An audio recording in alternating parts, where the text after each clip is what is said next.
అందరికీ నమస్కారం. Secrets of the soul ఛానల్‌కి స్వాగతం. ఈ ఛానల్ ద్వారా మనం ఇప్పటివరకు ఎంతోమంది మహాత్ముల యొక్క చరిత్రలను తెలుసుకున్నాము. 'ది ఫకీర్' అనే పుస్తకం చదువుకున్నాము, విశ్లేషించుకున్నాము. అందులో బాబా ఆధ్యాత్మిక జ్ఞానాన్ని చక్కటి చిన్న చిన్న ఉదాహరణలతో సింపుల్‌గా చిన్న చిన్న స్టోరీస్ ద్వారా మనకి అర్థమయ్యేలా తెలియచేశారు. అది అందరికీ గుర్తుందనుకుంటున్నాను. అయినా మనం ఒక్కసారి మళ్ళీ దాన్ని బ్రీఫ్‌గా చెప్పుకుందాం. ఈరోజు ఈ 'ది ఫకీర్ 2' పుస్తకం మనము మొదలుపెట్టుకోబోతున్నాం. ఇది 'the Fakir the journey continues' అంటే ఈ ప్రయాణం కొనసాగుతుంది. అంటే ఏంటి ఈ ప్రయాణం ఎవరిది? మనదందరిదా? ఎవరి ప్రయాణం కొనసాగుతోందో తెలుసుకోబోయే ముందు ఆ బాబా యొక్క దివ్య చరణాలకు సాష్టాంగ నమస్కారం చేసుకుని ఆయన ఆశీర్వాదం తీసుకుని ఆయన దివ్యశక్తి ప్రవాహంతో కనెక్ట్ అవుదాం. ఓం శ్రీ గణేశాయ నమః. ఓం శ్రీ సరస్వత్యై నమః. ఓం శ్రీ గురుభ్యో నమః. ఓం సాయి శ్రీ సాయి జయ జయ సాయి. ఓం సాయి శ్రీ సాయి జయ జయ సాయి. ఓం సాయి శ్రీ సాయి జయ జయ సాయి. ఓం సాయిరామ్. ఈ ఫకీర్ సిరీస్ 4 పుస్తకాలుగా వెలువడింది. ఇప్పటి వరకు కేవలం మొదటి పుస్తకం మాత్రమే తెలుగులోకి అనువదించబడింది. ఈ రెండవ పుస్తకం నుంచి ఇది ఇంగ్లీష్లోనే ఉంది. మొదటి పుస్తకం లాగానే దీన్ని కూడా చదువుతూ మధ్యలో ఆపి దాన్ని విశ్లేషణ చేస్తూ దాని గురించి కొంచెం తెలుసుకుంటూ ముందుకు వెళ్దాం. ముందుగా ఫకీర్ 1 పుస్తకంలో మనకి ఏం చెప్పారో చూద్దాం. ఈ సిరీస్ అంతా కూడా మెయిన్ క్యారెక్టర్ మనకి రుద్ర కనపడతాడనమాట. మనం రుద్ర గురించి ముందే తెలుసుకున్నాం. అతను ఏదో అనారోగ్యంతో బాధపడుతూ ఉంటాడు. అతను తన కుటుంబానికి కూడా దూరం అయిపోయి ఉంటాడు. అనుకోకుండా రక్తపు మడుగులో బాబాని చూసి ఆయనకు సహాయం చేయాలి, ఒక ముసలి ఫకీర్ ఎవరో పడి ఉన్నాడు అనే ఉద్దేశంతో ఆ బాబాను తన వ్యాన్లోకి తీసుకుని రావటము, ఇలాగా తనకి బాబాతో పరిచయం ఏర్పడుతుంది. ఈ రకంగా ఇక వాళ్ళిద్దరి జర్నీ సాగుతుంది. అప్పటి నుంచి రుద్ర ఇంకా ఎంతో సంతోషంగా ఉంటాడు బాబా యొక్క సాహచర్యంతో.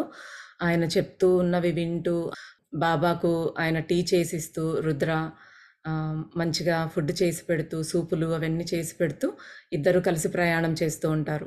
బాబా కొద్ది రోజులు దూరం వెళ్తూ ఉంటారు. మళ్ళీ వచ్చి తనతో పాటు ఉండి మళ్ళీ ఎన్నో విషయాలు తెలియచేస్తూ ఉంటారు. బాబా యొక్క దివ్య అనుగ్రహంతో రుద్ర ఒక ఛానల్‌గా మారతాడు. అతని ద్వారా ఎంతోమంది సహాయం పొందుతారు. అంటే బాబా భక్తులైనా అయ్యుండొచ్చు, వేరే ఎవరైనా అయ్యుండొచ్చు. రుద్ర దగ్గరికి ఎంతోమంది వాళ్ళ సమస్యలు చెప్పుకుని పరిష్కారాల కోసం కానీ, లేదా ఒక సలహా, గైడెన్స్ ఇలాగా అంటే వాళ్ళ భవిష్యత్తు తెలుసుకోవటం కోసం ఎంతోమంది వస్తూ ఉంటారు. వాళ్ళని అడ్డుపెట్టుకుని ఆ ఎగ్జాంపుల్స్‌తో మనకి బాబా ఎన్నో విషయాలు వివరించారు. మనకి బాబా ఆ పుస్తకం ద్వారా ఎక్కువగా ఎంఫసైజ్ చేసింది ఏమిటి అంటే, ఎప్పుడు కూడా వర్తమానంలో ఉండటం అనేది.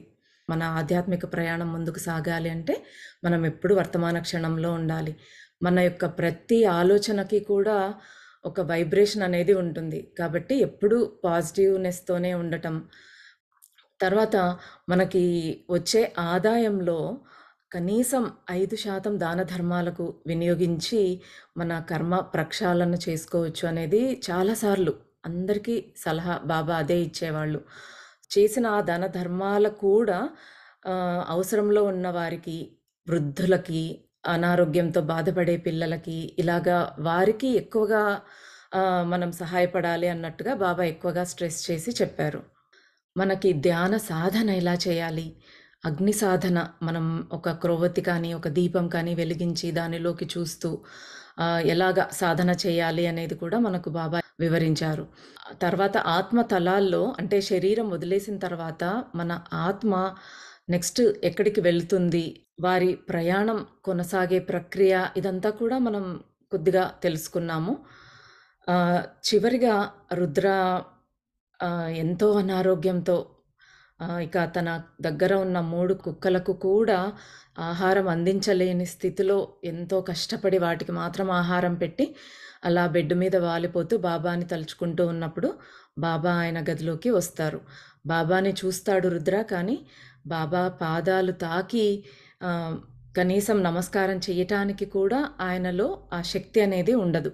బాబా అతనితో, "నువ్వు ఎప్పుడు జీవించి ఉండాలి అంటే, ఇప్పుడు ఇంకా నువ్వు వెళ్ళిపోవాలి" అన్నట్టుగా చెప్తారు బాబాని చూస్తూ. రుద్ర అలా నిద్రలోకి జారుకున్నట్టుగా వెళ్ళిపోతాడు. అతని నేస్తాలైన ఆ కుక్కల్లో బ్లాండీ అనే ఒక చిన్న కుక్క మాత్రం రుద్ర అంటే చాలా ఇష్టం. రుద్రాని అలా చూసి అది తినను కూడా తినలేకపోతుంది. తన మాస్టర్ దగ్గరే అంటే రుద్ర దగ్గరే కూర్చుని అతన్నే చూస్తూ ఉంటుంది. రుద్ర ఇంకా అలాగ పడిపోయే సమయానికి ఒక యువ జంట రుద్రని చూడటానికి అంటే ఆయన సహాయం కోసం వస్తారు. కానీ అప్పటికే రుద్ర తన బెడ్ మీద పడిపోయి ఉంటాడు. ఆ యువ జంటను బాబా చూస్తారు. కానీ బాబా అక్కడికి వచ్చిన విషయం వారికి తెలియదు. ఆ యువ జంట రుద్ర దగ్గరికి వచ్చి ఆయన ముఖం ఎంతో ప్రశాంతంగా ఉండటాన్ని చూస్తారు. ఆ సన్నివేశంతో మనకు ఈ మొదటి పుస్తకం అనేది పూర్తయింది. కానీ అక్కడ మనకి ఎన్నో ప్రశ్నలు. రుద్రాకి ఏమైంది? ఇంకా అతను చనిపోతాడా? తర్వాత ఏం జరుగుతుంది? ఈ కుక్కల పరిస్థితి ఏంటి? లేదా ఇంకా బాబా నెక్స్ట్ ఆయనకి ఇంకా ఆయనను బ్రతికించబోతున్నాడా? ఏం చెప్పబోతున్నాడు? ఇవన్నీ కూడా మనము ఈ 'ది ఫకీర్ 2' అనే పుస్తకంలో మనం తెలుసుకుందాం. బాబా యొక్క ప్రేమతో, బాబా యొక్క ఆశీర్వాదంతో, ఆయన ఇచ్చిన శక్తితోనే మనము ఈ సీరీస్ అంతా కూడా చెప్పుకోబోతూ ఉన్నాము. ఇప్పటిదాకా ఆ ఎనర్జీతోనే ఒక పుస్తకాన్ని కంప్లీట్ చేసుకోగలిగాము. ఈ రెండవ పుస్తకాన్ని కూడా అద్భుతంగా మనం చదువుకునే శక్తి బాబా మనకివ్వాలని ప్రార్థిద్దాం. ఈ రెండవ భాగంలో ఏం జరగబోతుందో చూద్దాం. మనం చెప్పుకున్నాం బాబా వచ్చి రుద్ర దగ్గర కూర్చున్నాడు అని. బాబా అక్కడే ఉన్న ఒక కుర్చీలో కూర్చుని చిల్లం తాగుతూ ఆ యువజంటను గమనించారు. రుద్ర పడిపోయే టైంకి ఒక యువజంట సహాయం కోసం వచ్చారు. వారిని బాబా గమనించారనమాట. వీరిద్దరూ త్వరలో వివాహం చేసుకోబోతున్నారు. పెళ్ళయ్యాక నెక్స్ట్ 8 సంవత్సరాలు కలిసి ప్రయాణం చేయటానికి వీరికి ఎంతో మెచ్యూరిటీ, ప్రశాంతత మరియు విశ్వాసం కావాలి. అంటే వీరు వివాహం చేసుకున్న తర్వాత 8 సంవత్సరాలు కలిసి చక్కగా జీవించాలి అంటే వీరిద్దరికీ కూడా ఎంతో పరిపక్వత కావాలన్నమాట. ఒకరి మీద ఒకరికి విశ్వాసం కావాలి. ఎంతో ప్రశాంతంగా వాళ్ళు జీవించాలి. ఈ అబ్బాయి 8 సంవత్సరాల తర్వాత చాలా సంపద కలిగిన జీవితాన్ని అనుభవించబోతూ ఉన్నాడు. ఈ 8 సంవత్సరాలు మాత్రం అతను ఒక మురికి గుడ్డని బాగా రఫ్‌గా ఉన్న హ్యాండ్స్‌తో పదే పదే బండకేసి ఉతికినట్టుగా ఆయన ఉతకబడతాడు. చాలా విపత్కర పరిస్థితులు ఆ 8 సంవత్సరాల్లో ఆ అబ్బాయి, ఆ యువజంటలో ఆ అబ్బాయి ఎదుర్కోబోతూ ఉన్నాడనమాట. పిండేసినట్లుగా పూర్తిగా విపరీతమైన సమస్యలు, కష్టాలు, ఆర్థిక సమస్యలు ఎదుర్కోబోతూ ఉన్నాడు ఆ అబ్బాయి. అయితే ఇదంతా కూడా జన్మ తీసుకోబోయే ముందు ఆత్మలోకాల్లో స్పిరిట్ గైడ్స్ కానీ, మాస్టర్స్ కానీ వారి సహాయంతో బ్లూ ప్రింట్ డిజైన్ చేసుకుని వచ్చారు. అంటే వీళ్ళకే కాకుండా మనందరికీ కూడా మనం ఒక శరీరాన్ని వదిలి మరో శరీరాన్ని తీసుకోబోయే ముందు ఆత్మతలాల్లో మన గురువులు, మన స్పిరిట్ గైడ్స్ వీళ్ళంతా మనతో పాటు కూర్చుని ఒక సమావేశం లాగా కూర్చుని మనం ముందు జన్మల్లో మనకి ఏమేం కర్మలు ఉన్నాయి, ఇప్పుడు తీసుకోబోయే జన్మలో ఎన్ని కర్మలు మనము క్లియర్ చేసుకోవాలి అంటే ప్రారబ్ధ కర్మ అని మనం కొన్ని ప్రాబ్లమ్స్ తెచ్చుకుంటాం అన్నమాట ఈ జన్మలో క్లియర్ చేసుకోవటం కోసం. సో ఈ ప్రాబ్లమ్స్ క్లియర్ చేసుకోవటానికి మనకి ఎవరెవరు ఉండాలి అంటే మన కర్మతో రిలేట్ అయి ఉన్న వాళ్ళు మన జీవితంలో ఎవరు ఉండాలి, మనం ఏ దేశంలో పుడితే అది జరుగుతుంది, మనం ఏ కుటుంబంలో పుట్టాలి, ఏ తల్లిదండ్రులకు పుట్టాలి, ఇలాగా అంతా కూడా నీట్గా ప్లానింగ్ జరుగుతుంది. దానికి మాస్టర్స్ మనకు హెల్ప్ చేస్తారు. ఆకాశిక్ రికార్డ్స్లో మన అన్ని జన్మల యొక్క డేటా ఉంటుందన్నమాట. ఆ డేటాను చూసి మనము తర్వాత ఏ జన్మ తీసుకోవాలి, ఎలాగా ఈ కర్మ ప్రక్షాళన కోసం మనం ఏ ఏ కష్టాలు అనుభవించాలి, ఏ ఏ అనారోగ్యాలు అనుభవించాలి, ఇవన్నీ కూడా ఒక ప్లానింగ్ లాగా రాసుకునేసి వచ్చేస్తాం మనం. సో, వీళ్ళు కూడా అలాగా వచ్చారనమాట. వివాహం తరువాత 8 సంవత్సరాలు కొన్ని కష్టమైన అనుభవాలను ఎదుర్కోవలసి వస్తుంది. ఇది వీరు ముందే అంగీకరించారు. కానీ, ఈ అనుభవం వీరు కలిసి ప్రశాంతంగా ఎదుర్కొంటారా? లేకపోతే పూర్వజన్మల్లో లాగానే ఈ జన్మలో కూడా వారి కలయికను, ప్రేమను నాశనం చేసి మిగిలిన జీవితాన్ని అపరిచితులలాగా, అది కూడా ధనవంతులైన అపరిచితుల్లాగా ఉంటారా అనేది ప్రశ్న. వీళ్ళు గత జీవితాల్లో అంటే గత జన్మల్లో కూడా వీళ్ళిద్దరూ కలిసి ప్రయాణించారు. అక్కడ ఏదో ఫెయిల్ అవుతూ వచ్చారు. అక్కడ వాళ్ళు సక్సెస్ అవ్వలేకపోయారు ఒక విషయం. ఇక్కడ అందుకే ఈ జన్మలో మళ్ళీ తెచ్చుకుంటూ ఉన్నారు. ఒక ఏజ్ వచ్చే టైంకి వాళ్ళిద్దరూ కలిసి ఏదైతే వాళ్ళు గత జన్మల్లో పాస్ అవ్వలేకపోయారో దాన్ని ఇప్పుడు అనుభవించటానికి ఆ ఎక్స్‌పీరియన్స్‌ని మళ్ళీ తెచ్చుకుంటున్నారు. మనం ఆ ఎక్స్‌పీరియన్స్ నుంచి నేర్చుకునే వరకు మళ్ళీ మనం జన్మ తీసుకుంటూనే ఉంటాం. మళ్ళీ అదే సమస్య తెచ్చుకుంటూనే ఉంటామనమాట. అందుకే ఇప్పుడు మనకు ఒక సమస్య ఏదైనా పదే వస్తుంది. అదే రిపీట్ అవుతుంది మన జీవితంలో అంటే మనం తెలుసుకోవాలి అనమాట. ఎందుకంటే దాని నుంచి ఏదో నేర్చుకునేది ఉంది. అందుకే మళ్ళీ అదే అనుభవం వస్తోంది. అది నేర్చుకుంటే కానీ మనం నెక్స్ట్ లెవెల్‌కి వెళ్ళము. మళ్ళీ నెక్స్ట్ జన్మలో అదే ప్రాబ్లమ్ తీసుకోకుండా రాగలుగుతామనమాట. ఒక చిన్నది ఎగ్జాంపుల్ చూద్దాం. ఒక కోపం ఉంది మనకి. కోపం ఎన్నో జన్మల నుంచి విపరీతమైన కోపం, క్రోధము, దాన్ని అధిగమించలేకపోతూ ఉన్నాడు ఒక వ్యక్తి. సో, అతనికి ప్రతి జన్మలో కూడా ఆ కోపాన్ని అధిగమించే వరకు తను జన్మ తీసుకుంటూనే ఉంటాడు. ఆ కోపం కలిగించే సంఘటనలే అతనికి ఆ జీవితంలో ఎదురవుతూ ఉంటాయన్నమాట. ఎందుకంటే అలాంటి సంఘటనలు ఎదురైనప్పుడే ఆయన దాని నుంచి బయటపడగలుగుతాడు. ఒకటే రిపీట్ అవుతుంది అంటే we have to observe. Okay. ఎందుకు మనం ఏదో నేర్చుకోవాల్సింది ఇక్కడ అనేది మనము గమనించుకొని దాని నుంచి మనం లెసన్ ఏదైతే నేర్చుకోవాలో అది నేర్చుకున్నామంటే ఆ సమస్య ఆటోమేటిక్‌గా తొలగిపోతుంది. ఇంక మనం మళ్ళీ దానికోసం జన్మ తీసుకునే అవసరం ఉండదనమాట. ఇక్కడ అలాగే వీళ్ళు ఎన్నో జన్మల నుంచి ఫెయిల్ అయ్యి వస్తూ ఒక సమస్య ఎదుర్కొంటూ ఉన్నారు. ఈ ఆర్థిక సమస్య అనేది ఇద్దరు కలిసి ఎదుర్కోవటం అనేది వాళ్ళు ఫెయిల్ అవుతూ ఉన్నారు. మళ్ళీ అందుకే ఈ జన్మలోకి తీసుకొనొచ్చారు. మరి ఆ కష్టాల్ని తట్టుకోగలిగే పరిపక్వత ప్రశాంతంగా వాళ్ళు ఎదుర్కోగలుగుతారా ఇద్దరు కలిసి ఒకరి మీద ఒకరు నమ్మకంతో? లేదా కొట్టుకుని విడిపోయి అపరిచితుల్లాగా విడిపోతారా? అది కూడా ధనవంతులైన అపరిచితులు అని చెప్పారిక్కడ. అంటే ఆ టైంకి చాలా సంపద కలిసి వస్తుంది ఆ అబ్బాయికి. సో, అప్పటికల్లా బాగా రిచ్ ఫ్యామిలీ అయిపోయి ఉంటుంది. వాళ్ళది రిచ్ అయిపోయి ఉంటారు కాబట్టి ధనవంతులైన అపరిచితుల్లాగా విడిపోతారా అనేది మనం చూడబోతున్నామనమాట.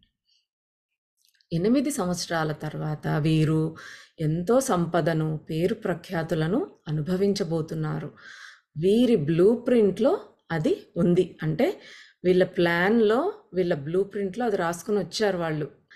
ఈ సంతోషం కానీ, మనశ్శాంతి కానీ, మన పర్సనల్ చాయిస్ అంటే మన వ్యక్తిగత ఎంపిక అన్నమాట. మనం చేసుకునే ఎంపిక అది. జీవితాన్ని ఎలా గడపాలి అనే దానికి విధితో ఎలాంటి సంబంధం లేదు. విధికి మన జీవితాన్ని మనం ఎలా గడుపుతామనే దానికి ఏ సంబంధం లేదు. మన విధి అంటే ఏంటి? ఆ బ్లూ ప్రింట్‌లో ఏముందో అది మన విధి. అంటే ఈ పెళ్ళైన తర్వాత 8 సంవత్సరాలకి వీళ్ళకి చాలా సంపద కలిసొస్తుంది అనేది మాత్రం విధి.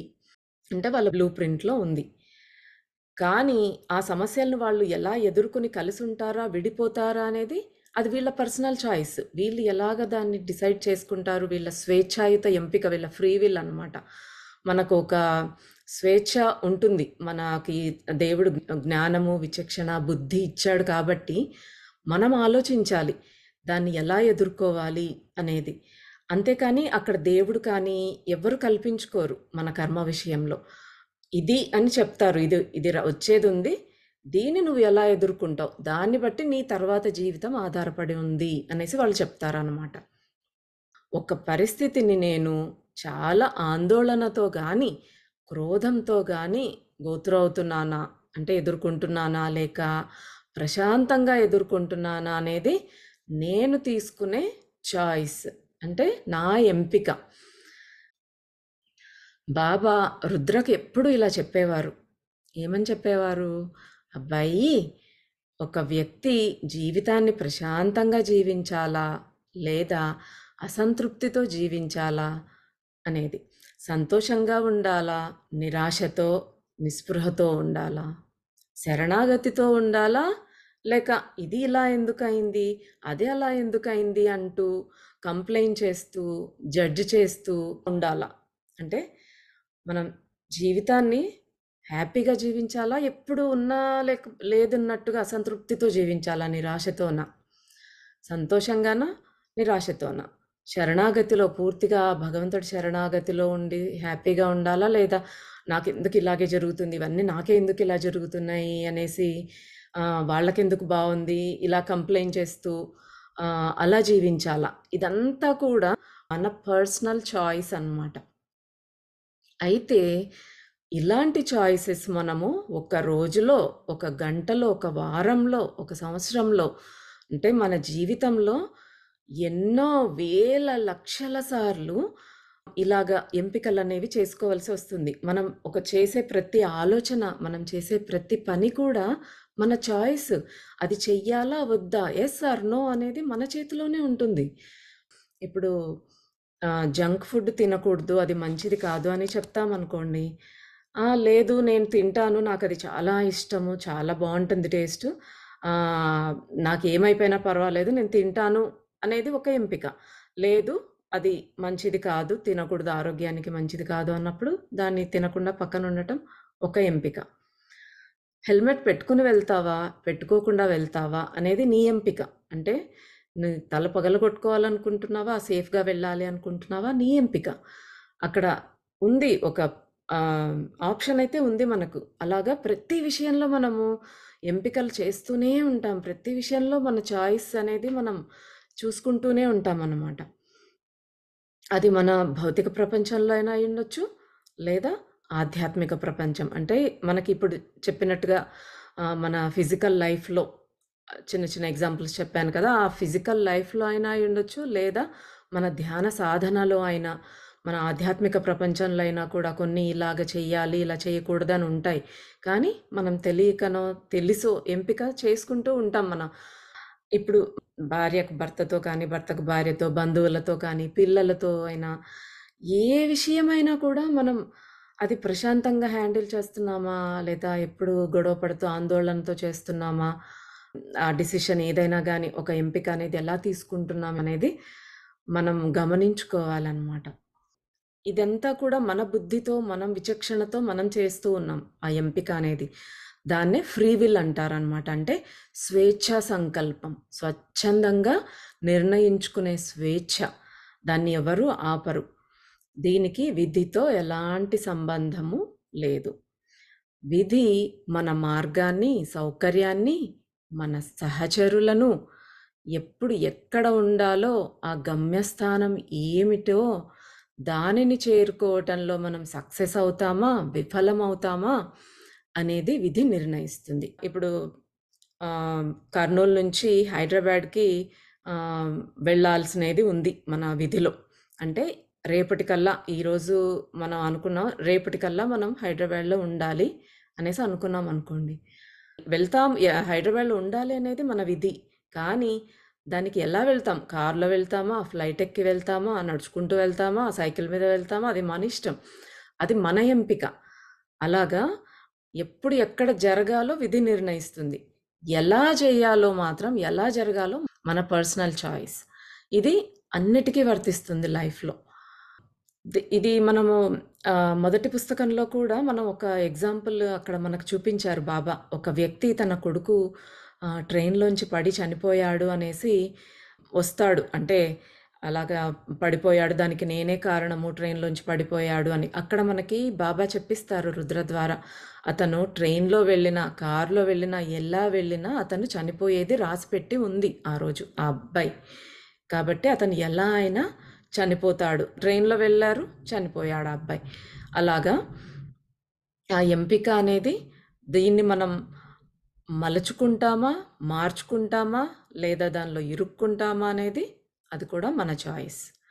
ప్రశాంతంగా, సంతోషంగా ఉండటం ఎంచుకుంటే అది భూమి మీదే స్వర్గంలో ఉన్నట్టుగా ఉంటుంది. లేదు మనం ప్రతిదానికి టెన్షన్ పడుతూ, ఏదో గొడవ పడుతూ అలా ఉన్నామనుకోండి, అది మనకి భూమి మీదే ఒక పెద్ద నరకంలా మనమే సృష్టించుకున్నట్టనమాట. ఎంతో ఇంటెన్స్ సిట్యుయేషన్ అయినా కూడా, చాలా విపత్కర పరిస్థితులొచ్చినా కూడా అంటే ఇంట్లో ఒక డెత్ కానీ, మనకు సంబంధించిన వాళ్ళు బంధువులు కానీ ఎవరైనా చనిపోయి ఉండొచ్చు. లేదా డబ్బంతా పోవచ్చు. లేదా డివోర్స్ అవ్వచ్చు. పిల్లల్ని కోల్పోవచ్చు. ఇలాగా అలాంటి పరిస్థితులు అనుకోకుండా వస్తూ ఉంటాయి. ప్రతి ఒక్కరి జీవితంలో మనం చుట్టూ చూస్తూ ఉంటాం. మన జీవితాల్లోనే కూడా ఎన్నో చూసుకుంటూ ఉంటాం. అలాంటి పరిస్థితులొచ్చినప్పుడు మనం ఎంత ప్రశాంతంగా ఎదుర్కొంటాము అనేదే మన చాయిస్ అనమాట. మనం అలాంటివన్నీ ప్రశాంతంగా దాటగలగాలి అని చెప్తూ బాబా హహా అనేసి నవ్వుతూ ఉన్నారనమాట. తర్వాత బాబా రుద్రను మంచంపై చూసి నవ్వి మళ్ళీ తిరిగి ఆ యువజంటకేసి చూసి తన మనసులో బాబా ఇలా అనుకుంటూ ఉన్నారనమాట. వచ్చే కొన్నేళ్ల పాటు రాబోయే ఆర్థిక తుఫానును వీరు ఈ జన్మలో అయినా ఓర్పుతో, విశ్వాసంతో, సహనంతో ప్రశాంతంగా అధిగమించగలగాలని బాబా ఆశిస్తూ ఉన్నారు. ఆయన మనసులో అనుకుంటూ ఉన్నారనమాట. వీళ్ళు ఓల్డ్ సోల్స్ అంటే వృద్ధాత్మలు. ఆత్మపరంగా ఎంతో పురోగమించిన వృద్ధాత్మలు వీరు. అంటే వీళ్ళకి ఆల్రెడీ ఎన్నో జన్మలయిపోయాయి. అన్నీ నేర్చుకున్నారు. కేవలం ఇదొక్క విషయంలోనే ఫెయిల్ అవుతూ వస్తూ ఉన్నారు. వృద్ధాత్మలు అంటే ఎంతో జ్ఞానం ఉంది. ఎన్నో సార్లు మనం జన్మ తీసుకొని రావడం అన్నమాట. ఆత్మపరంగా ఎంతో పురోగమించిన సోల్స్ వీళ్ళు. కానీ వీళ్ళు నేర్చుకోవాల్సిన ఒకే ఒక్క పాఠం మిగిలిపోయింది. అది ఏంటంటే ఆర్థిక కష్టాలను ఎంతో నిబ్బరంతో స్థిరంగా ఒక జ్ఞానిలాగా స్థితంగా ఎదుర్కోవడం. ఇద్దరూ కలిసి ఎదుర్కోవాలి అది కూడా. సో, ఈ ప్రయత్నం సక్సెస్ అయితే కర్మ క్లియర్ అయిపోయి ఎంతో ఉన్నతమైన ఆధ్యాత్మిక స్థాయిని అందుకుంటారు. సో, ఇదొక్కదాన్నే ఎదుర్కోవటానికి ఇద్దరూ మళ్ళీ వచ్చారనమాట భూమి మీదకి. ఇది మంచిగా ప్రశాంతంగా వాళ్ళు క్లియర్ చేసుకోగలిగితే, వాళ్ళు ఇంకా ఆధ్యాత్మికంగా చాలా ఉన్నత స్థాయికి వెళ్ళిపోతారట. మిగతా కర్మలు పూర్తి చేసుకోవటానికి ఇక వారు భూమి మీదకు తిరిగి రావలసిన అవసరం ఉండదు. వారు ఆ మిగిలిన కర్మలను ఆత్మ ప్రపంచంలోనే పూర్తి చేయవచ్చు. అంటే ఇప్పుడు వీళ్ళు భూమి మీద పుట్టి తెలుసుకోవాల్సిన విషయం ఇది మాత్రమే అనమాట. ఇదొక్కటి పాస్ అయిపోయారు, సక్సెస్ అయ్యారంటే ఇంక వాళ్ళు భూమి మీద అసలు పుట్టే అవసరమే లేదు. వాళ్ళకింకా ఏవో చిన్న చితక మిగిలిన కర్మలన్నీ కూడా వాళ్ళు ఆ సోల్ ప్లేన్స్‌లోనే ఆ పైన ఆత్మతలాల్లోనే వాళ్ళు పూర్తి చేసుకోవచ్చనమాట. కానీ ప్రతి జన్మలోనూ వాళ్ళు ఈ ఆర్థిక సమస్యను కలిసి సామరస్యంగా ఎదుర్కోలేకపోతున్నారు. ఒకరి మీద ఒకరికి వ్యతిరేకతా భావం వస్తోంది. ఇదే లైఫ్ సిట్యుయేషన్ వాళ్ళు ఎన్నో జన్మల నుంచి తెచ్చుకుంటూ ఉన్నారు. ముందుకు వెళ్ళలేకపోతూ ఉన్నారు. కాబట్టి మళ్ళీ ఈ జన్మలో వచ్చారనమాట. అంటే కనీసం ఈ జన్మలో అయినా ఈ ఆర్థిక సమస్యల, కర్మల వలయం నుంచి వారు బయటపడతారేమో అని బాబా యొక్క ఆశ. ఈసారన్నా బయటపడండిరా అనుకుంటూ ఉన్నాడనమాట. మన గురించి గురుస్వరూపులు అసలు ఎంతగా ఆలోచిస్తారో చూడండి. వాళ్ళు ఎంత తపన పడతారు మనకి సహాయం చేయటం కోసం. వాళ్ళు మన పక్కనే ఉంటారు. మనకు తెలీదు. వాళ్ళు మన పక్కనే ఉంటూ మనల్ని గైడ్ చేస్తూ ఉంటారు. మనం పట్టించుకోం. అంటే ఇంట్యూషన్‌లాగా, ఆత్మావబోధనంలాగా మనకు ఒక్కోసారి వస్తూ ఉంటది. మన ఆత్మ చెప్తూ ఉంటుంది. కానీ మనం వినమనమాట దాన్ని. అలాగే ఈ గురువులు మనకి పక్కనే ఉండి చెప్తూ ఉంటారు. అసలు ఎంత వరీ అవుతున్నారు చూడండి. బాబా ఒక్కసారి కళ్ళు మూసుకొని వారి భవిష్యత్తు చూశారు. ఆ అబ్బాయి మాత్రం ఈసారి కూడా విఫలమవుతాడని బాబా గ్రహించాడు.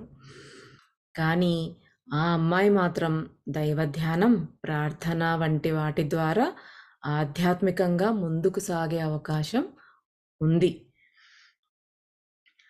ఈ అబ్బాయి ఈసారి కూడా ఎప్పట్లో లాగానే ఏదో వ్యసనాలకు బానిసయ్యి ఈ కష్టాలను ఎదుర్కోలేక ఆ అమ్మాయితో గొడవ పడుతూ ఇలాగే ముందుకు సాగుతాడు. అంటే ఈసారి కూడా అతను ఫెయిల్ అవ్వబోతున్నాడు అని అనిపించింది బాబాకు. కానీ ఆ అమ్మాయి మాత్రం చక్కగా దైవ ధ్యానము, దైవ ప్రార్థన వాటిని ఆశ్రయించి తను ఆధ్యాత్మికంగా ముందుకు వెళ్ళబోతోందనమాట. మనం ఎంతోమందిని చూస్తూ ఉంటాం. పెళ్ళైన కొత్తల్లో ఫైనాన్షియల్‌గా ఇంకా స్టెబిలిటీ ఉండదు.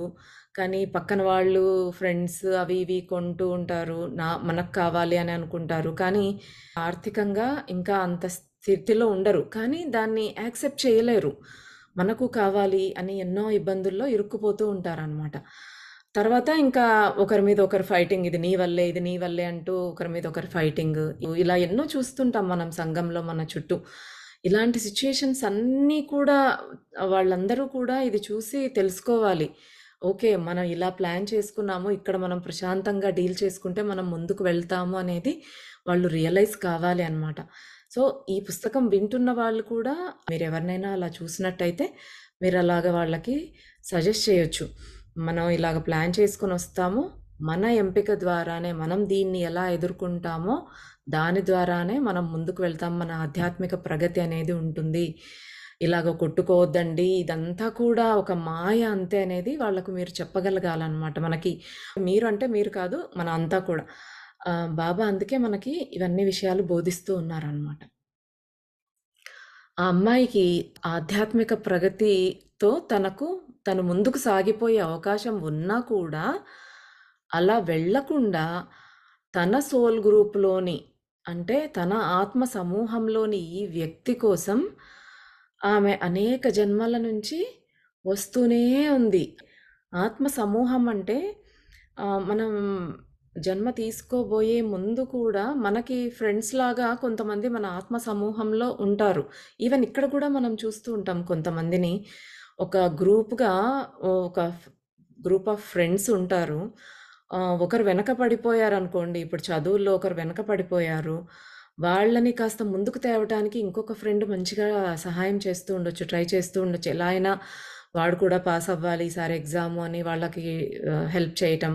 మన ఆధ్యాత్మికంగా చూసుకున్నా కూడా ఒకరు మనల్ని లీడ్ చేస్తూ అందరూ తనలాగే ముందుకు వెళ్ళాలి అని మనకి ఎంతో సహాయాన్ని అందిస్తూ ఉంటారు కొంతమంది. ఫ్రెండ్స్‌లో మనం చూస్తూ ఉంటాం. మనమంతా ఒక గ్రూప్. అలాగే సోల్స్ కూడా ఒక గ్రూప్‌లాగా, ఒక ఆత్మ సమూహంలాగా ఉంటాయి. తన గ్రూప్‌లో ఉండే వ్యక్తి అనమాట ఈ అబ్బాయి కూడా. తను ఇప్పుడు భర్తగా వచ్చాడు ఆ అమ్మాయికి.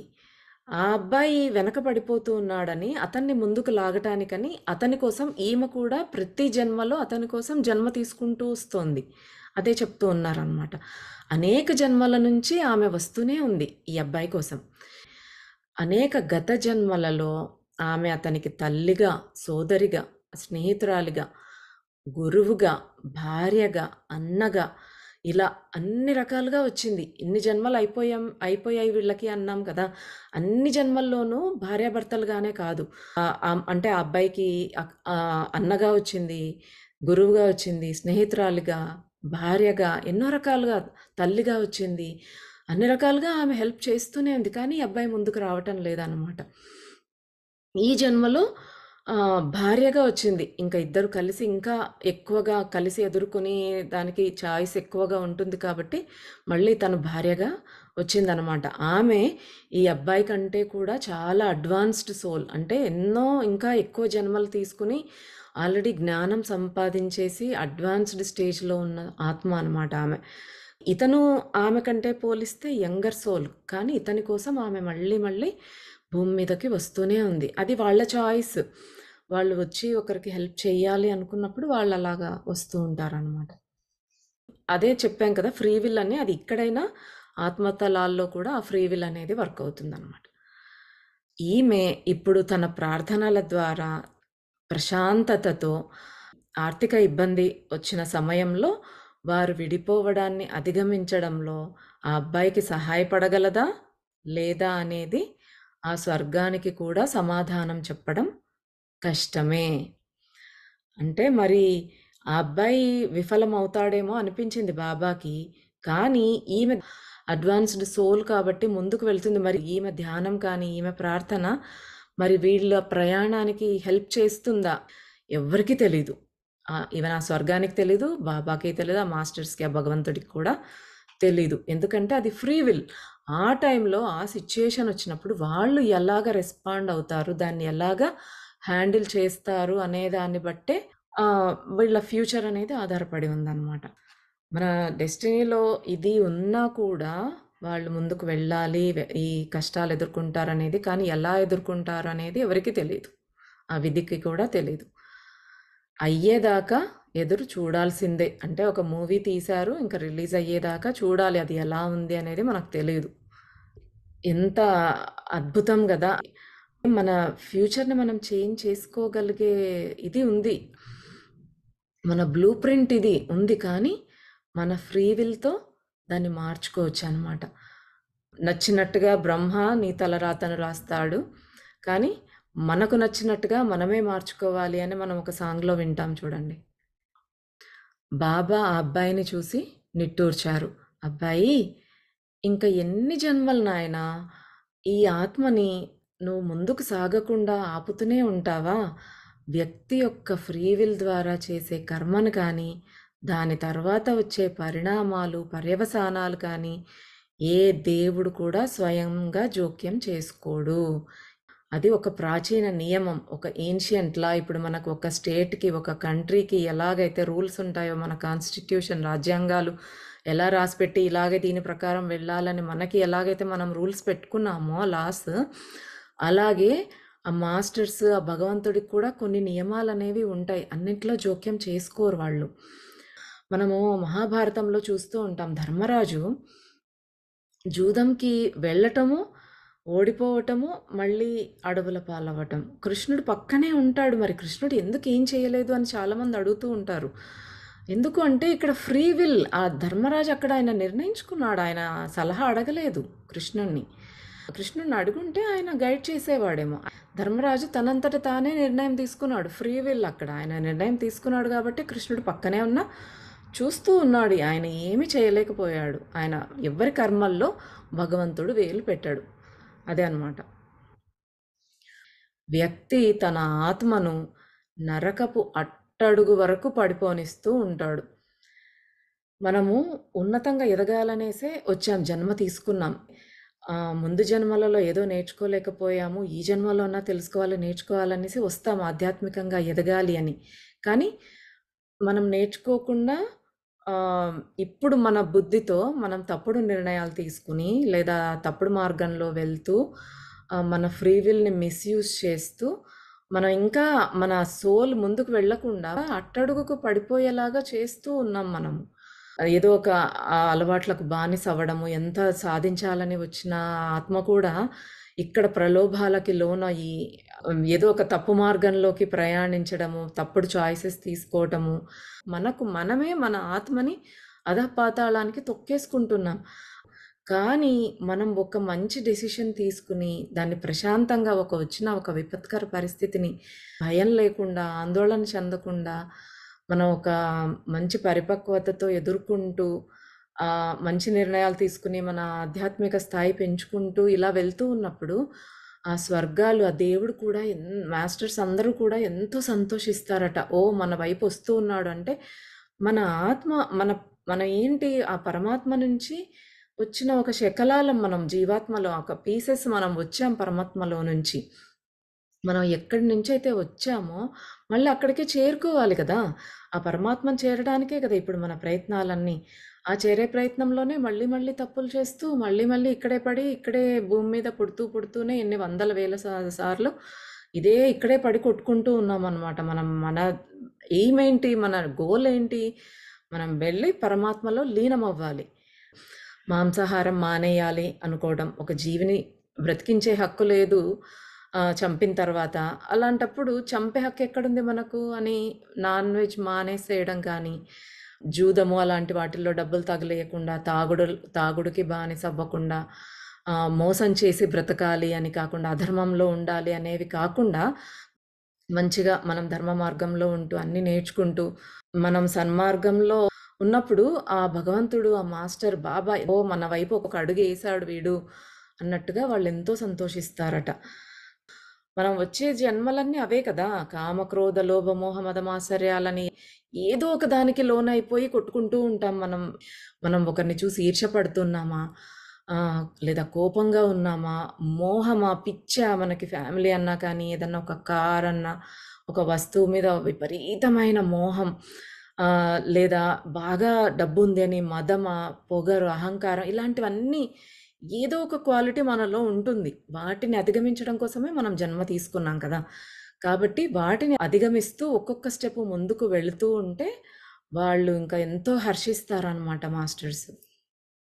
బాబా మనల్ని ఈ పుస్తకం రూపంలో, రుద్ర స్టోరీ రూపంలో ఇక్కడ ఎంతో మందిని ఎగ్జాంపుల్స్‌గా తీసుకొని మనల్ని గైడ్ చేస్తూ ఉన్నారు. అందుకే మనకు దానము, ధ్యానము, మంచి సంకల్పాలు పెట్టుకోవటం ఇలా ఇవన్నీ కూడా నేర్పిస్తూ ఉన్నారు మనల్ని మాస్టర్స్‌కి దగ్గర చేయటానికి. కానీ ఫ్రీ విల్‌కి సంబంధించినంత వరకు ఎవరికీ ఎలాంటి పాత్ర లేదు. అది ఘనమైనదైనా, విధ్వంసకరమైనదైనా. అంటే మన ఫ్రీ విల్‌తో మనం చాలా మంచిగా సాధించినా, ఏదో ఇంగ విధ్వంసకరంగా మన నిర్ణయాలు ఉన్నా, అంటే మనం బ్యాడ్‌గా పడిపోయినా, మనం ముందుకు వెళ్ళినా కూడా అది వేరే ఎవ్వరూ ఏమీ చేయలేరు. అది మన ఫ్రీ విల్ మీదనే అన్నమాట.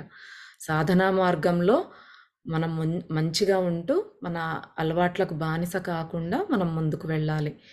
అంతే. ఇక్కడ అదే మార్గం. దాని గురించే మెయిన్‌గా బాబా ఇక్కడ స్ట్రెస్ చేసి చెప్తున్నారనమాట. ఇంకా ఏం జరుగుతోందో ఆ గదిలో బాబా చెప్తూ ఉన్నారనమాట. ఏమని చెప్తున్నారంటే, ఆ జంట, యువజంట వచ్చారు కదా! ఆ జంట రుద్రాన్ని చూసి, రుద్ర అంత ప్రశాంతంగా ఉండటం వాళ్ళు ఎప్పుడు చూడలేదు అనుకొని, వాళ్ళకి ఏదో ఒక పవిత్రమైన భావన వాళ్ళ మనసుల్లో కలిగి, రుద్ర పాదాలను తాకాలనేసి వారికి అనిపిస్తుందనమాట. ప్రీవియస్ ఎపిసోడ్స్‌లో మనం చెప్పుకున్నాము. వారికి ఏదో ఎవరో చూస్తున్నారు నిశితంగా వాళ్ళని గమనిస్తూ ఉన్నట్టుగా వాళ్ళకనిపిస్తుంది. మనం కూడా ఎవరైనా మనల్ని పట్టి పట్టి చూస్తున్నారనుకోండి, స్టేర్ చేస్తున్నారనుకోండి మన మీద, మనం వాళ్ళని చూడకపోయినా మనకి ఒక ఫీలింగ్ మనల్ని ఎవరో చూస్తున్నారు అనే భావన మనకు కలుగుతుంది. అలాగే వీళ్ళకి కూడా ఆ భావన కలిగింది. ఎవరో గమనిస్తున్నారు వాళ్ళని అనేది. అంతేకాకుండా ఆ గదిలో ఎవరో చిల్లం తాగుతున్నట్టుగా అనిపిస్తోంది. ఎవరు తాగుతున్నారు? అక్కడేమో ఎవరు కనపడట్లేదు. వాళ్ళకి బాబా కనపడడు. కుక్కలు ఖాళీ కుర్చీని, రుద్రని చూస్తూ తోకలూపుతూ ఉన్నాయి. వీళ్ళకేమో అదంతా పొగాకు సువాసన గదంతా కూడా తీవ్రంగా వస్తోందంట వాళ్ళకి. అంటే ఇక్కడ చూడండి, బాబా చిల్లుం తాగుతుంటే అదేదో స్మోక్ చేస్తుంటే, సిగరెట్ తాగుతుంటే వచ్చే దుర్గంధంలాగా అనిపించటం లేదంట. ఆ చిల్లం తాగుతుంటే బాబా వాళ్ళకి సువాసన, ఆ గదిలో చిల్లుం సువాసన అనేది గదంతా తీవ్రంగా వ్యాపించేసింది. వాళ్ళకు తెలుస్తోంది ముక్కుపుటాలు అదిరిపోయేలాగా. ఆ గదంతా చీకటిగా ఉంది కానీ, అక్కడ క్రొవ్వొత్తులు, దీపాలు కాంతితో వెలిగిపోతూ ఆ రూమంతా, అంటే ఆ దీపాలు, కొవ్వొత్తుల కాంతిలో ఆ రూమంతా కూడా వెలిగిపోతూ ఉందనమాట, లైట్స్ లేకపోయినా కూడా. ఆయన ఛానెలింగ్ చేసేటప్పుడు ముందుగా ఆ రూమంతా కూడా బాగా దీపపు కాంతులతో పెట్టుకుంటాడు బాబా, చెప్పారు కదా! అలాగా క్రొవ్వొత్తులు, అన్ని దీపాలు వెలిగించి ఆ లైట్ అంతా పరుచుకునుందనమాట. ఆ 3 కుక్కలు బాబా పక్కన కూర్చొని ఉన్నాయి. కానీ మధ్య మధ్యలో తమ మాస్టర్‌ను చూస్తూ ఉన్నాయి. అంటే తమ రుద్ర వైపు చూస్తూ ఉన్నాయి. వాటి మాస్టర్ ఎవరు? రుద్ర కదా! రుద్ర వైపు చూస్తూ ఉన్నాయి. రుద్రని, బాబాని మార్చి మార్చి చూస్తూ ఉన్నాయన్నమాట కుక్కలు. వాటికి తెలుసు రుద్ర ఇంకా చనిపోతున్నాడని. రుద్ర ఆర నెమ్మదిగా క్షీణించడాన్ని అవి చూడగలుగుతున్నాయి. మన చుట్టూ ఆరా ఉంటుంది. అంటే మన చుట్టూ ఎలక్ట్రోమాగ్నెటిక్ ఫీల్డ్ అనేది మన నుంచి ఒక 6 అడుగుల దాకా వ్యాపించి ఉంటుందన్నమాట. ఆ వ్యాపించి ఉన్న ఆరా కలర్స్ బ్రైట్‌గా ఉంటే మనం బాగా హ్యాపీగా, ఆరోగ్యంగా ఉన్నట్టు. అది గ్రేగా, డల్‌గా ఉన్నాయనుకోండి కలర్స్, మనం చాలా అనారోగ్యంతో ఉన్నట్టు, సిక్‌గా అంటే ఇంకా మనం చనిపోయే ముందు ఆ ఆరా డల్ అయిపోతుంది. అదే ఈ కుక్కలు కనపడుతుందనమాట. రుద్ర ఆరా తగ్గిపోతుంది. ఆయన వెలుగు తగ్గిపోతుందనమాట. అది తెలుస్తుంది వాటికి. ఆయన చనిపోబోతూ ఉన్నాడు అనేది. అవి గమనించగలుగుతున్నాయి. ఎస్పెషల్లీ కుక్కలకి ఆ ఆరా చూడగలిగే శక్తి ఉంటుందనమాట. ఆ ఎలక్ట్రోమాగ్నెటిక్ ఫీల్డ్‌ని, ఆ కలర్స్‌ని అవి చూడగలుగుతాయి.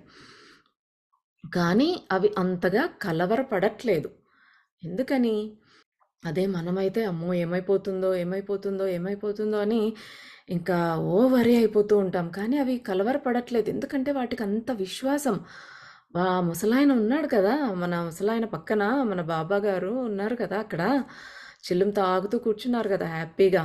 తమ యజమానిని ఆయన చూసుకుంటారు అని వాటికి ధైర్యం అనమాట. అంత విశ్వాసం. మనకు కూడా అంత విశ్వాసం ఉండాలి భగవంతుడి మీద. మనకుండదు. కానీ అవి జంతువులైనా చూడండి వాటికి ఆయన చూసుకుంటాడులే వాటి యజమానిని, ఆయనకి ఏం కాదు అనే ఒక ధైర్యంతో ఉన్నాయన్నమాట. అవి కలవరపడట్లేదు. ఇదే మనకు కావాల్సింది. మనం నేర్చుకోవాల్సింది. మన చుట్టుపక్కల ఇక్కడ కూడా ఎవరైనా చనిపోయినప్పుడు కానీ దుఃఖం ఉంటుంది. అంటే కాదనము. దుఃఖం డెఫినెట్‌గా ఉంటుంది. కానీ మనకి ఆ సిట్యుయేషన్స్ మన లైఫ్‌లో అలాంటి సిట్యుయేషన్స్ ఏవి వచ్చినా కూడా మనకి ఇది గుర్తుకు రావాలనమాట. మనం ఇవన్నీ మనం నేర్చుకున్నవి, మనం చదువుకున్నవి, బాబా మనకు చెప్పినవన్నీ మనకు గుర్తు రావాలి. వాళ్ళు ఇంకా హాయిగా దీనిలో నుంచి బయటకు వెళ్ళిపోతున్నారు. మన పక్కనే దివ్యాత్మలు ఇలాగ బాబా ఇప్పుడు రుద్రకి ఎలా తోడున్నాడో అలాగే ప్రతి ఒక్కరికి కూడా వాళ్ళ సోల్ గైడ్స్, ఆ స్పిరిట్స్ వాళ్ళకి తోడుగా ఉంటాయి. దివ్యాత్మలు భగవంతుడు ఏదో ఒక రూపంలో ఎవరో ఒకరు ఉండి వాళ్ళని గైడ్ చేయటానికి వస్తారనమాట. మనం శరీరం వదిలిన తర్వాత మన ఆత్మని గైడ్ చేయటానికి అయోమయంలో ఉంటుంది. అది చనిపోయానా, బతికున్నానా దానికి అర్థం అవ్వదు. బ్రతుకున్నాననే శరీరంలోకి వెళ్ళాలని ట్రై చేస్తుంది. వెళ్ళలేకపోతుంది. అది చాలా పెయిన్‌ఫుల్ ప్రాసెస్ అనమాట దానికి. ఆ మాస్టర్స్ అనేది వాళ్ళు గైడ్ చేయటానికి వస్తారు మనకి. ఆ సిట్యుయేషన్‌లో మనం శరీరం వదిలిన తర్వాత. కాబట్టి ఈ నాలెడ్జ్ అంతా మనకి చాలా అవసరం. తర్వాత గందరగోళం పరిస్థితి ఎదుర్కోకుండా మనకిది గుర్తు రావాలనమాట వెంటనే. మన కోసం వాళ్ళుంటారు అనేది. చనిపోయిన వాళ్ళు వాళ్ళకి ఈ జ్ఞానం ఉపయోగపడుతుంది. ఇక్కడ బ్రతికి ఉన్న వాళ్ళకి కూడా వాళ్ళకి మాస్టర్స్ ఉన్నారు తోడు. మనతో పాటు లేకపోయినా కూడా మాస్టర్స్ ఉన్నారు అనేది మనం తెలుసుకొని మనం ప్రశాంతంగా, సంతోషంగా ఉండాలనమాట. ఆ నమ్మకం కూడా మనకుండాలి. మనం మెయిన్‌గా 'ఫకీర్' బుక్‌లో ఫస్ట్‌లో తెలుసుకునింది అదే. ఒక వ్యక్తి చాలా బాధపడుతూ ఉంటాడు. తన కొడుకు చనిపోయాడని. ఆ అబ్బాయి ఆత్మ ముందుకు వెళ్ళలేకపోతూ ఉంటది. ఈయన ఏడుస్తూ, బాధపడుతూ ఉన్నప్పుడు అతను ముందుకు వెళ్ళాలన్నా కూడా లాగేస్తూ ఉంటది. చనిపోయిన తర్వాత వాళ్ళింక అవన్నీ ఫీల్ అవ్వరు. వాళ్ళు హాయిగా ముందుకు సాగి లైట్‌గా ప్రశాంతంగా హాయిగా ఉంటారు వాళ్ళు. కానీ మనం మన ఏడుపులు, పెడబొబ్బలతో, దుఃఖంతో వాళ్ళని లాగేస్తూ ఉంటాం. వాళ్ళు ముందుకు వెళ్ళకుండా లాగుతూనే ఉంటామనమాట.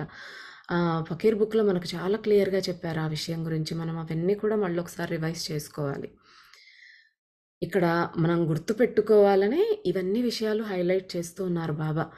ఇప్పటిదాకా మనం తెలుసుకున్నదేంటంటే, ఈ చాప్టర్‌లో ఈరోజు మనం తెలుసుకున్నదేంటి అంటే, మళ్ళొకసారి బాబా మనకు రిపీట్ చేస్తూ ఉన్నారు. మనం మన ఫ్రీ విల్‌తో వేసే పునాదులు మరియు వాటి పరిణామాలు, వాటి పర్యవసానాలు వాటిల్లో భగవంతుడు జోక్యం చేసుకోడు. మనం ఈరోజు సెషన్‌లో మనం తెలుసుకోవాల్సిన లెసన్ అనమాట ఇది. ఇది ఒక ప్రాచీన నియమం. The ancient law. సో, భగవంతుడు కలగజేసుకోడు మన ఫ్రీ విల్‌లో. ఒక వ్యక్తి తన ఆత్మను నరకంలోనికి, పాతాళానికి నెట్టుకుంటున్నాడా? లేక మంచి మార్గంలో తన ఆత్మోన్నతి కోసం తాను తాపత్రయపడుతున్నాడా అనేది ఒక వ్యక్తిగత ఎంపిక. అయితే మంచి కోసం అతను వినియోగించుకున్నప్పుడు స్వర్గాలు అతన్ని చూసి హర్షిస్తాయి. కానీ జోక్యం చేసుకోవు. సో, ఇది ఫ్రెండ్స్ ఈ రోజుకి ప్రయాణం కొనసాగుతోంది అనే ఈ 'ఫకీర్' బుక్‌లో మనం తెలుసుకున్నది. ఇంకా ఈ ప్రయాణం కొనసాగడం అంటే ఏంటి అనే దానికి మనం రాలేదు.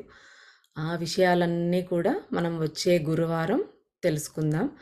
ఇవన్నీ కూడా మనం ఈ చెవిలోంచి వెళ్ళి ఇక్కడ వదిలేయకుండా మధ్యలో ఉండే బ్రెయిన్‌లోకి పంపించి, ఆ సబ్‌కాన్షియస్ మైండ్‌లోకి ఇంకింపజేసి, మన సోల్‌లోకి అప్‌లోడ్ చేసేసుకోవాలనమాట. అంటే మనం ఇవన్నీ కూడా మళ్ళీ, మళ్ళీ వింటూ, మళ్ళీ, మళ్ళీ చదువుతూ, ఈ జ్ఞానాన్ని తెలుసుకున్నప్పుడు మనకు జీవితంలో మనం ఇప్పటిదాకా ఎదుర్కొన్నవి సరే మనకు తెలియదు. కానీ ఇప్పుడు తెలుసు కాబట్టి తర్వాత ఎదుర్కోబోయే సంఘటనలన్నీ వాటిని ఎలా డీల్ చేయాలి అనేది మనం తెలుసుకోవాలి. ఇప్పుడు చూడండి మనకేదో మనం కష్టం అనుభవించాలనే కాదు. మనం ఏదో నేర్చుకోవడానికి అంటే ఏం నేర్చుకోవడానికి మనం ఎలా డీల్ చేయాలో నేర్చుకోవడం గూడా అదొక లెసన్ ఇప్పుడు.